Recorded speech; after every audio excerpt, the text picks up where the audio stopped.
Bienvenue dans Labyrinthe d'horreur. Ici, les objets ont une mémoire, et parfois, ils décident de parler. Ce soir, préparez-vous à écouter une histoire que personne n'aurait jamais dû entendre, une histoire qui vous fera douter de chaque son dans le silence de la nuit. Alors, installez-vous confortablement, éteignez la lumière, et laissez-vous emporter par le récit du Sonex 1200. C'était un dimanche matin ordinaire. Le soleil filtrait à travers les arbres, et Thomas, un jeune journaliste de 28 ans, déambulait dans les allées bondées d'une brocante de quartier.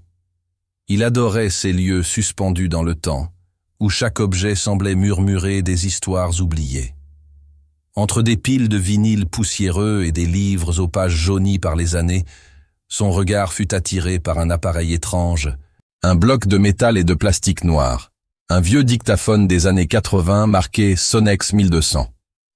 Il avait l'air d'avoir traversé les âges. Intrigué, Thomas le prit en main. Le vendeur, un vieil homme au visage buriné par le temps et au regard étrangement vide, s'approcha. D'une voix rauque, presque un souffle, il lui dit « Il marche encore.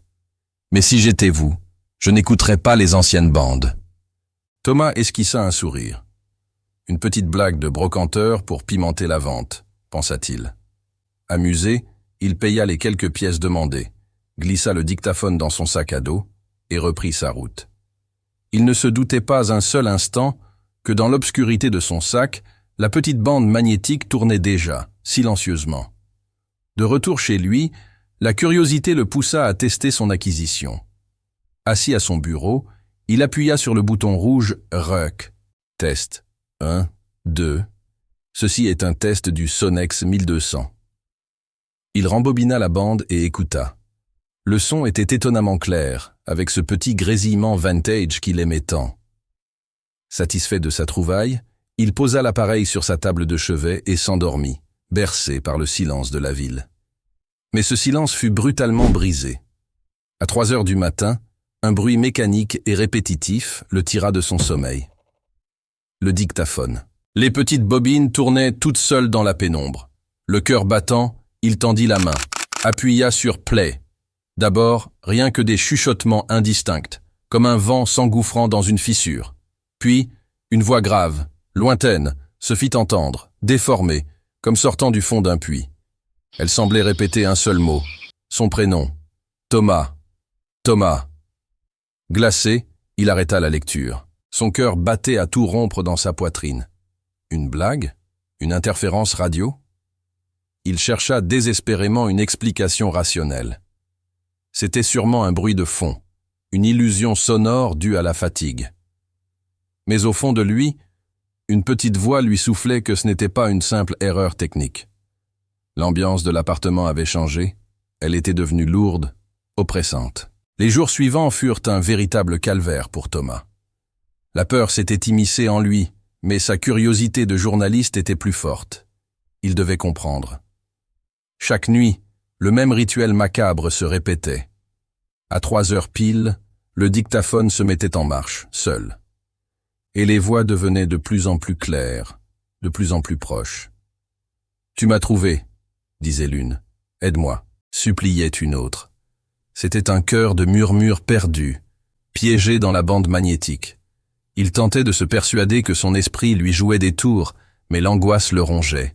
Puis, un soir, alors qu'il était pétrifié dans son lit, écoutant l'enregistrement de la nuit, une phrase le figea sur place, une phrase qui semblait avoir été prononcée juste à côté de lui. « Je suis derrière toi ». D'un bond, Thomas se retourna, le souffle coupé. Rien. Le vide. Juste l'ombre de sa lampe de bureau projetée sur le mur. C'en était trop. Il décida que le lendemain, il écouterait toutes les bandes à la lumière du jour, pour en avoir le cœur net. Le matin venu, armé d'un café et d'une volonté de faire, il s'installa à son bureau et commença son enquête. Il réécouta chaque enregistrement nocturne, casque sur les oreilles, se concentrant sur les moindres détails sonores. C'est là qu'il remarqua quelque chose d'absolument terrifiant. Chaque nuit, l'appareil captait non seulement les voix fantomatiques, mais aussi le son de sa propre respiration pendant son sommeil. Et derrière ce son familier, un autre bruit, presque imperceptibles au début. Des pas lents, feutrés, qui, nuit après nuit, enregistrement après enregistrement, semblaient se rapprocher un peu plus du micro. C'était comme si quelqu'un, ou quelque chose, traversait sa chambre chaque nuit pour venir l'observer. En écoutant la toute dernière bande, celle de la nuit précédente, le son était d'une clarté effroyable. Il distingua un grincement de porte, puis un souffle léger, chaud, juste à côté du micro, suivi d'une phrase murmurée, comme au creux de son oreille. « Regarde derrière la bande. » Tremblant, il retourna le dictaphone. Son doigt glissa sur une petite trappe en plastique qu'il n'avait jamais remarquée. Il l'ouvrit. À l'intérieur, pliée en 4, une vieille photo Polaroid.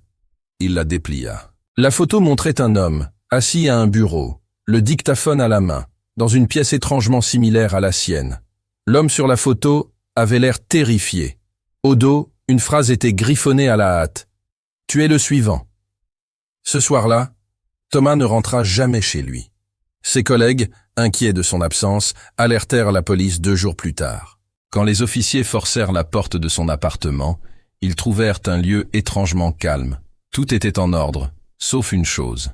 Sur la table du salon, le dictaphone Sonex 1200 était posé, et ses bobines tournaient encore. Un policier s'approcha et appuya sur play. La voix de Thomas emplit la pièce, haletante, brisée par la panique, répétant en boucle les mêmes mots. « Je n'ai rien fait. »« S'il vous plaît, je n'ai rien fait. » Puis, l'enregistrement se coupa brusquement.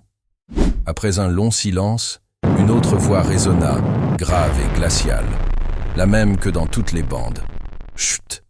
Maintenant, c'est à ton tour d'enregistrer. » Depuis cette nuit, on raconte que le dictaphone réapparaît, de brocante en brocante, changeant de stand, attendant sa prochaine victime. Et quiconque l'achète finit, tôt ou tard, par entendre son propre nom, murmuré entre 2 silences. Alors, si un jour, au détour d'une allée poussiéreuse, vous tombez sur un Sonex 200, n'appuyez surtout pas sur « Play ». Ou alors, préparez-vous à enregistrer votre dernier souffle. Merci d'avoir écouté cette histoire jusqu'au bout. Si vous avez aimé frissonner avec nous, n'oubliez pas de laisser un pouce bleu, de vous abonner à la chaîne et d'activer la cloche pour ne manquer aucune de nos prochaines explorations dans l'horreur. Partagez en commentaire l'objet le plus étrange que vous ayez jamais trouvé. À très bientôt pour une nouvelle histoire.